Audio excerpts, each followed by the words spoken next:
All right, guys, welcome to the show. Saturday DFS. We're talking optimal players at each position. This show is really going to help you whether you play Draftkings, Fanduel, or any other daily fantasy site.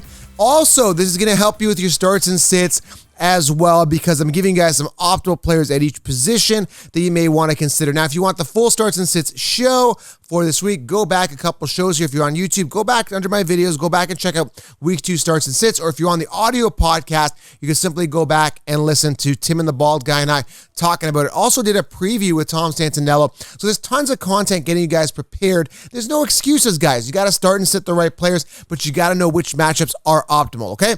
So Saturday DFS is mainly focused on DFS. So I'm going to give you guys some tips and strategies, some optimal plays, some value plays here as well.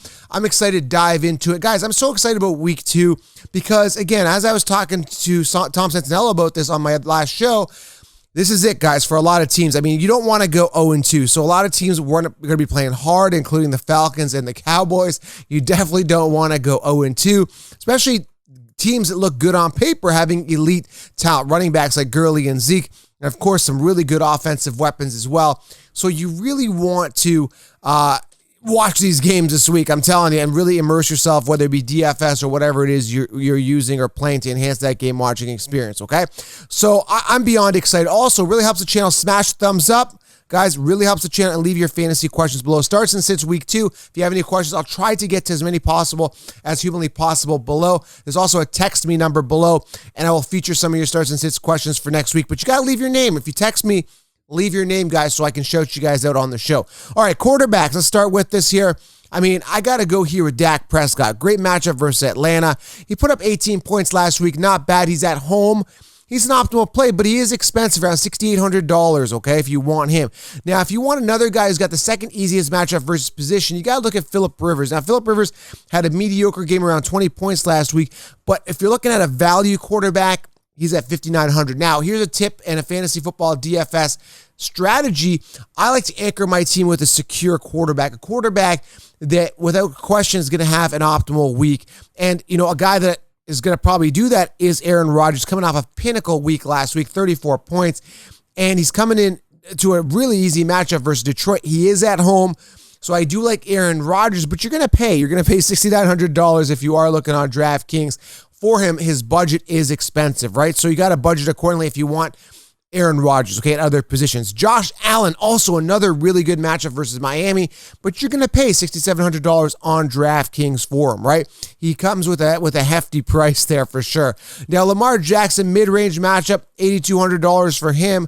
There is other guys that you could consider. Pat Mahomes, $7,700 for him, but he doesn't have the easiest matchup against the Chargers. So you got to ask yourself, do I value play Phillip Rivers, which is far cheaper, or do I go Pat Mahomes? Pat Mahomes could still end up with more points, but again, that's the risk you got to kind of look at and kind of take, okay? Mitch Trubisky, also a good matchup coming off a good week. Stafford. Sam Darnold, great matchup, but he's got no receiver, so I'd stay away from him. So sometimes you got to understand, guys, some of these guys have really good matchups, but guys, you know, they don't have the weapons. I just don't trust them, right? He's playing San Fran's secondary. I mean, it's a good matchup, but I'm staying away from Darnold completely, okay? Who else is there here? Jimmy Garoppolo, also a good matchup versus the Jets. Keep him in mind. Not bad at $5,700 for a value play. Let's move on to the running back. Some optimal plays here at the running back position for NFL Week 2. And I hate to say this, but he's got a good matchup, and he's going to probably get some goal line work. But Peyton Barber, and he's super cheap, $4,400 on DraftKings. I mean, that's not bad at all. Ronald Jones, great matchup versus Carolina. We saw last week what I mean, you can't really compare Josh Jacobs. We saw what Josh Jacobs did to Carolina. Ronald Jones has a good matchup coming off a 10-point week. Not the most exciting, but could get some value there. Leonard Fournette didn't get much work at all. Will he get integrated into that offense? We still have yet to see that. So far, Arians sticking to his word, saying Ronald Jones is my starter. Is that going to continue? I don't know. But I absolutely love Derrick Henry this week. A.J. Brown is out, so make sure you guys tune in tomorrow as I do my last-minute news and notes. highlighting some of the key injuries, and also follow Fan to Fan Network. We do around the league. By the way, Fan to Fan Network, if you're not following, I've linked it, I've pinned it on top here below.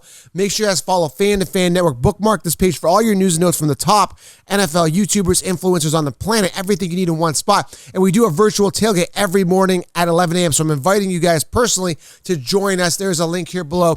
Make sure you guys follow the YouTube channel FTFN on YouTube. So pull over.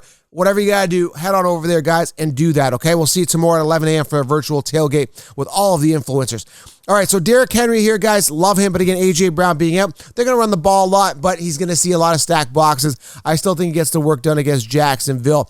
Other guys here, Peterson, I think he's going to run wild this week. Kenny Galladay still banged up. He should be running wild. And Todd Gurley's actually got a favorable matchup against Dallas's rush defense. He has pretty good value at $6,100. Could be a little bit cheaper, but I think he's going to get some work. Zeke Elliott, plug and play, but you're going to pay $8,200 on DraftKings. Very expensive. Alvin Kamara, another good matchup here versus Vegas, but he is going to be on the road. I think this is a prime-time game. Going to be exciting to watch him and both Jacobs go at it this week. And here's a value play that I like and could really have a breakout game is Jonathan Taylor getting the key to the castle here and getting the start. Love him. Marlon Mack is out for the season. Now, don't underestimate Nyheim Hines. He will be involved in the passing game, similar to the way Eckler was, because I know Rivers likes his pass-catching running back. So will Taylor take that role, or will they use Nyheim Hines a little bit more? He will be a pest for Jonathan Taylor. Until we see Taylor start getting a bulk of carries, I'd like to see Nyheim Hines as a value play in DFS. But hopefully Taylor becomes the guy. Christian McCaffrey, always a value play, but very expensive. $10,000 on DraftKings. Obviously, he's going to perform against Tampa Bay, but very, very, very, very expensive. Okay, so there's some optimal plays at the running back position, including some values that I gave you. Now, again, you could go to Nyheim Hines, who is a value that could really go off. I'm trying to think of another value play. Super good value play, could have a breakout here. I'll give you one more at running back. Here's Cam Akers. I'm wondering when the Rams give him the key to the castle, because I'm not really sold on Malcolm Brown. Years to wows were not wowed. He ended up getting 2 touchdowns last week. Will that continue? Who knows? All right, moving on to the wide receiver position. Optimal plays. And how do you sit this guy out? But Devonta Adams, make sure you start him this week. But again, a little more expensive. But an optimal, super optimal play, easy matchup versus position is T.Y. Hilton. Also Paris Campbell. Now, you may want to consider T.Y. Hilton. Jack Doyle is going to be out, so I'm assuming Rivers' great matchup is going to be going to either Hilton, Campbell, or maybe even Michael Pittman for a breakout game. Now, Michael Pittman, the biggest value there when you look at that wide receiver, and phenomenal matchup, okay? Edelman, really good matchup here. He is on the road playing Seattle, but he does have a relatively easy matchup. Do I trust him? He had 13 points last week. Is that going to continue? Is it going to go higher, lower? Who knows? Either way, he's a good value. Allen Robinson here, $6,400, 12 points last week. Maybe he picks it up this week. A little bit of a disgruntled employee, but I believe they paid him. Haven't looked at the deal. I think they're working out a deal with him, paid him. I think he's getting paid. Either way, there was some issues with him not wanting to be on the Bears. He still is the wide receiver one there. He's going to eat versus the Giants. I think he's going to get some targets coming his way this week. Other guys you may want to look at, again, we mentioned Devonta Adams, and Lazard is the value play there. Marquise Valdes-Scantling dropping some balls last week. Going into week 2, I think Lazard is going to be the plug and play there at the wide receiver position, coming off an 18-point week. Hopefully they feed him more. I love him, as Devonta Adams is going to see a lot of double coverage, opening up things for Allen Lazard. Now, Marvin Jones, not a great player in my opinion, but could have a boom week on a favorable matchup with Kenny Galladay still being out. Had a 10-point week last week. Is that going to continue at that 10-point plateau, or is he going to be emerging? A touchdown or two could really inflate his value and make him a solid value play at the wide receiver position, again, with Kenny Galladay nursing that hamstring. Keep him in mind. Another guy here you want to keep in mind, good matchup but expensive, is Adam Thielen, coming off a great week last week, but you may want to look at Justin Jefferson as a value play, who may want to get involved, or the Vikings may want to get involved a little bit more this week. Justin Jefferson also at the wide receiver position, and also the Cowboys wide receivers from Gallup and Cooper and Lamb. I think Cooper was a little bit banged up, but he should be good to go.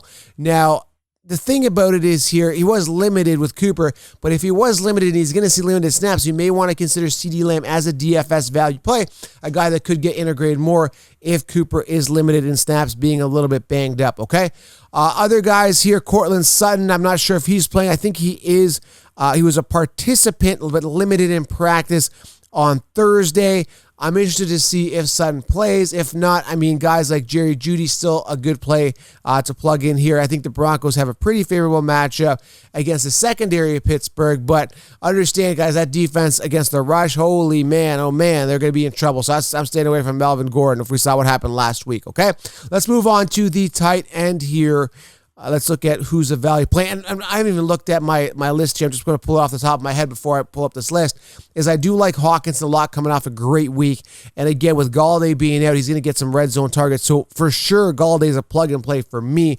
Jordan Atkins against Baltimore. We saw him getting targeted heavily in week 1 against the Chiefs.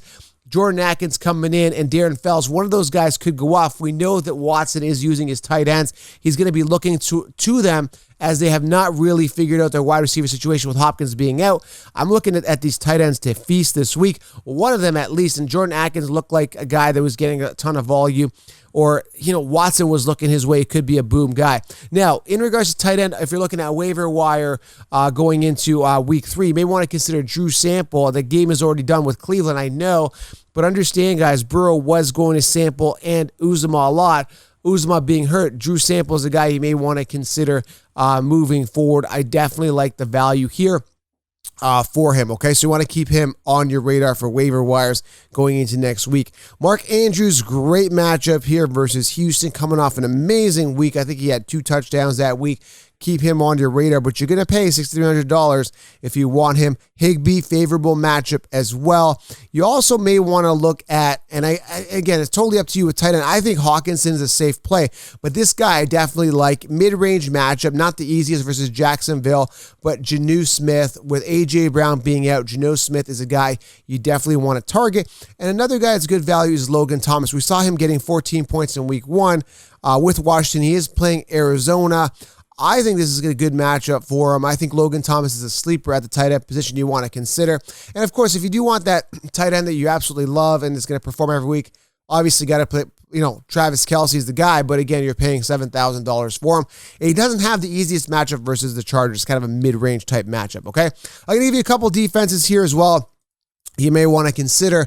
I do like the Rams versus Philly, pretty easy matchup.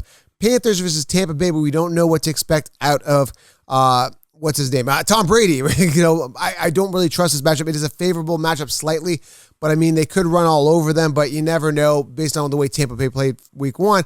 Carolina could have a good matchup. I'm personally staying away, but I'm telling you, it might be favorable as a sleeper, but the Bills is a safe matchup versus Miami. You want to consider them. I also like the Ravens versus Houston, and I also like the 49ers versus the Jets. So the safest ones here I do like is the Rams, Bills, and 49ers if you're looking at defenses, okay? So, I mean, there you have it, guys. When you are looking at DFS, I'm going to give you guys a couple tips when you're playing. I've been winning a lot every single week. You got to understand, if you are in these guaranteed prize pools that have like 250,000 people in, it doesn't matter how good you are sometimes, because again, I had a really good matchup going. I did the Thursday night game. I had a great matchup. I had Burrow. I had, who else did I have? I had Kareem Hunt.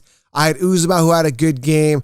I had like AJ Green. I think I had like Odell, but it's like 5 players you pick. One guy's like double the score. And it's like, I had really good players, but it's like somebody on top, because there's 200,000 people in the pool, always finishes with all the top players. I'm like, there's nothing you could really do. So it's just a kind of a roll of the dice. It's kind of like, there's just so many combinations of players that somebody, luckily just gets the players, right? It's just the way it works. So sometimes you might want to enter pools that have lower people in them. It may cost you more as an entry fee to enter, but at the end of the day, you have a better chance of winning. It may not be the big $1 million for first, but you're still going to have a higher chance of winning. So especially in those guaranteed prize pools with a lot of people, you may want to roll the dice on some sleepers that are wild cards, whereas some people may not have chose those players, and mix them in with some secure guys and get a good combination of secure guys with some wild cards so that you can surpass other people. Because if you play it safe in those games and you just go for your Kelce's and your high salary guys, and you don't really risk it too much, you're not really going to win those guaranteed prize pools. Because again, some people that went out there and took a risk and had a guy like Robbie Anderson, I bet you, like, he was going undrafted, right? Like, I had him on my team and started my year long, but like a lot of people may not have started him week 1. He went off, right? So anyone that may have started him in a guaranteed prize pool could have won big. So you definitely want to take a little bit of risk. And again, play within your limits, guys, okay? All right, guys, so smash thumbs up. Leave a comment below, your starts and sits questions. And again, hopefully this helps you with DFS week 2. And good luck, guys. I'm excited about week 2. And again, join me tomorrow morning for the last minute Q&A. And of course, the virtual tailgate at FTFN on YouTube. Thanks, guys, for being here. And I am out.